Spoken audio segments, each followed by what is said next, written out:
11 मुल्कों के super hero fans जिस मूवी का वेट कर रहे थे वो मूवी फाइनली आ चुकी है और 2 घंटे 9 मिनट लंबी है मूवी। कैसी है अगर एक लाइन में मुझे बताना हो तो अगर आप सुपर हीरो मूवीज जरा सी भी एंजॉय करते हो या थोड़ी सी भी पसंद है तो ये मूवी आप थिएटर्स में देखना मिस नहीं कर सकते। विद दैट बीइंग सेड इस मूवी का कुछ फ्लॉज भी है जिनके बारे में डिटेल में बात करेंगे, पर यह मूवी जो डीसीयू का एक फ्रेश स्टार्ट कर रही है इसके स्टार्टिंग में हमें बहुत सी चीजें बता दी जाती है जो कि एक अच्छा टच था क्योंकि इसके अंदर ओरिजिन को स्किप कर दिया गया था। तो ओरिजिन ना दिखा के उसको टेक्स्ट के फॉर्म में बताया जाता है कि किस तरह से क्या क्या चीजें हुई है सुपरमैन की लाइफ में, और इसके चलते आप इसकी दुनिया से थोड़े बहुत फेमिलियर हो जाते हो मूवी के स्टार्टिंग होने से पहले ही। और मूवी के स्टार्टिंग में सबसे पावरफुल कैरेक्टर को या सबसे पावरफुल मेटा ह्यूमन को मार खा के जमीन पे पड़ा हुआ दिखाना एक काफी ब्रिलियंट और ब्रेव चॉइस है जो कि जेम्स गन ही ले सकता है। अब इसके ट्रेलर को देखने के बाद और इसका रन टाइम जानने के बाद मुझे थोड़ा बहुत डाउट था कि इतने सारे कैरेक्टर्स को इतने कम रन टाइम में किस तरह से हैंडल किया जाएगा, पर ये काम जेम्स गन पहले भी कर चुके हैं और यहाँ पे भी वापस से वही काम हमें देखने को मिलता है जहाँ पे हॉक गर्ल को छोड़ के जितने भी कैरेक्टर्स आपको दिखाए गए हैं, इवन ये सेल्फी ले रही महिला भी जो दिखाई गई है उनका भी मूवी के अंदर बहुत ही इंपॉर्टेंट रोल दिखाया गया है। तो कह सकते हैं कि कैरेक्टर्स बहुत ज्यादा हैं पर सभी कैरेक्टर्स यहाँ पे स्टोरी के अंदर इनपुट दे रहे हैं।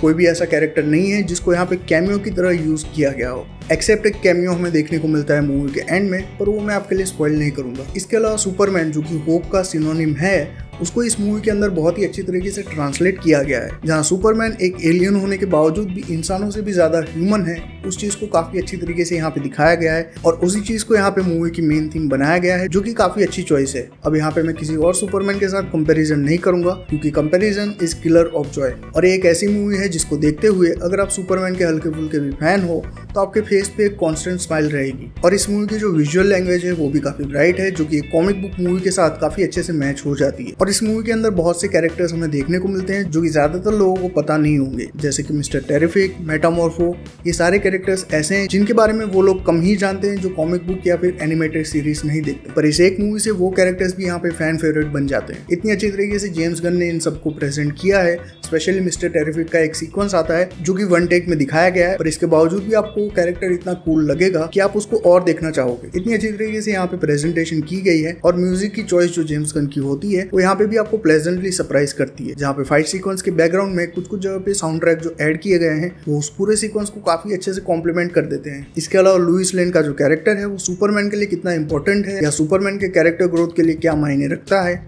वो ये मूवी काफी अच्छे से दिखाती है। जो कि ट्रेलर के अंदर हमें दिखाया गया था कि सुपरमैन और लुइस लेन का एक डिस्कशन चल रहा होता है जहां सुपरमैन के एक्शंस पे क्वेश्चन उठाए जाते हैं, और साथ ही जोनाथन कैंट के साथ क्लार्क कैंट का जो कन्वर्सेशन दिखाया गया है वो भी एक मूवी का स्ट्रॉन्ग पॉइंट है। तो इन दोनों ही कन्वर्सेशंस के थ्रू सुपरमैन के कैरेक्टर को ग्रो और डेवलप किया गया है, जो कि अगेन 2 घंटे के छोटे रन टाइम के साथ दिखा पाना काफी अच्छी बात है। पर साथ ही इन सब के चलते मूवी में कुछ चीजें मिसिंग लगती है, जहाँ पे सुपरमैन को लेके जो एपिक मोमेंट्स जनरेट हो सकते थे वो यहाँ पे कम ही देखने को मिलेंगे आपको। जहाँ पे सुपरमैन की काइजू से जो फाइट दिखाई गई है उसमें कुछ कुछ झलक आपको देखने को मिल जाती है, और लेक्स बॉट्स की आर्मी के साथ जब सुपरमैन की फाइट दिखाई गई है उन 2 जगह पे छोड़ के आपको कहीं पे भी वाव मोमेंट देखने को नहीं मिलते सुपरमैन के कैरेक्टर को लेके, और वो भी तब जब सुपरमैन और अल्ट्रामैन की फाइट भी मूवी के अंदर रखी गई है। पर जिसको वाव मोमेंट यहाँ पे दिए गए हैं वो काफी इंटरेस्टिंग चॉइस है। जहाँ मूवी में इतने सारे सुपर हीरोज होने के बावजूद भी क्रिप्टो का जो कैरेक्टर है वो सबसे लाइमलाइट छीन के ले जाता है, और मैं और बाकी की जितनी भी ऑडियंस थी वो सब कहीं ना कहीं वेट कर रहे थे कि अब क्रिप्टो को कब दिखाया जाएगा स्क्रीन पे।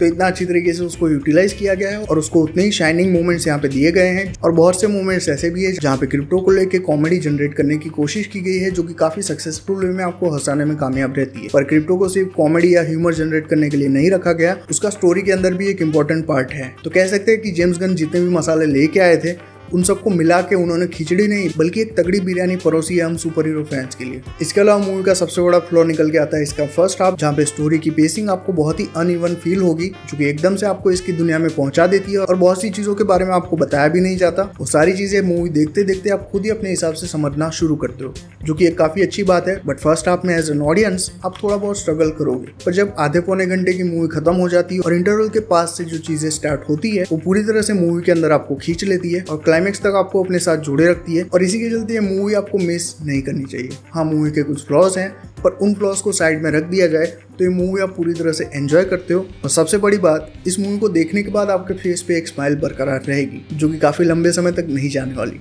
और जिस तरह से सुपरमैन को सिंबल ऑफ होप कहा जाता है, ये मूवी भी आपको डीसीयू के नए फ्यूचर के लिए एक होप दे जाती है। इसके अलावा बात करें परफॉर्मेंस की तो डेविड कॉरनस्वेट का जो परफॉर्मेंस है वो सुपरमैन के तौर पे काफी अच्छे से निकल के आता है, जहाँ पे एक्शन सीक्वेंस के अंदर उनको जो 1-2 मोमेंट्स दिए गए हैं वहाँ पे वो काफी अच्छी तरीके से शाइन करते हैं और एस क्लार्क कैंट उनको काफी कम यहाँ पे दिखाया गया है। पर यहाँ पे मेरा एक अनपॉपुलर ओपिनियन है, जहाँ पूरी मूवी में उनकी परफॉर्मेंस काफी अच्छे से निकल के आती है, वहीं पे एंड में उनका जो मोनोलॉग आता है जहाँ वो खुद को डिस्क्राइब करते हैं लेक्स लूथर के आगे, वहाँ पे उनकी परफॉर्मेंस मुझे थोड़ा सा क्रिंज लगी। और रेचल ब्रोसनैन भी लुइस लेन के रोल में काफी अच्छे से फिट बैठ रही है, जहाँ पे पहली बार सुपरमैन को देख के मुझे जलन फील हो रही थी। इतनी सुंदर तो दिख ही रही थी, पर साथ ही उनका परफॉर्मेंस भी काफी दमदार था। और निकोलस हॉल्ट जो मूवी के अंदर लेक्स लूथर का रोल प्ले कर रहे हैं, और लेक्स लूथर को जिस तरह से कॉमिक एक्यूरेट यहाँ पे दिखाया गया है, जहाँ पे उसके मोटिव और उसका जो एक्शन है वो सभी कॉमिक बुक से काफी अच्छी तरीके से एडेप्ट किए गए हैं। साथ ही आज के टाइम पे वो क्या क्या हरकतें करेगा ये भी काफी अच्छे से दिखाया गया है, जहाँ पे मंकी बॉट वाला जो टच था जेम्स गन का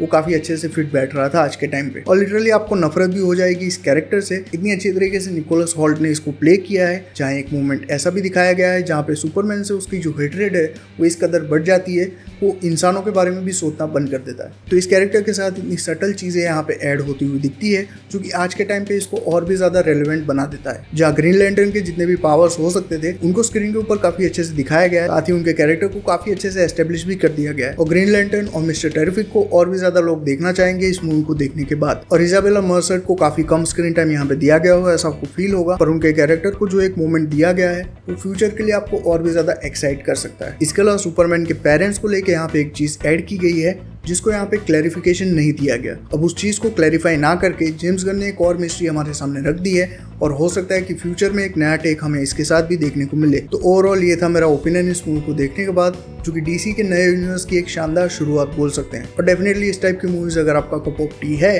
तो इसको थिएटर्स में मिस मत करना। अगर आपने मूवी देख रखी है तो कमेंट्स में अपना ओपिनियन शेयर कर देना, ऑफ कोर्स बिना स्पॉइलर के। और चैनल पे नए हो तो सब्सक्राइब तो कर ही लेना, और वीडियो को लाइक और शेयर भी कर देना। मैं मिलता हूँ इसी तरह के एक और वीडियो में, तब तक कीप बीइंग फिक्शन फैंस।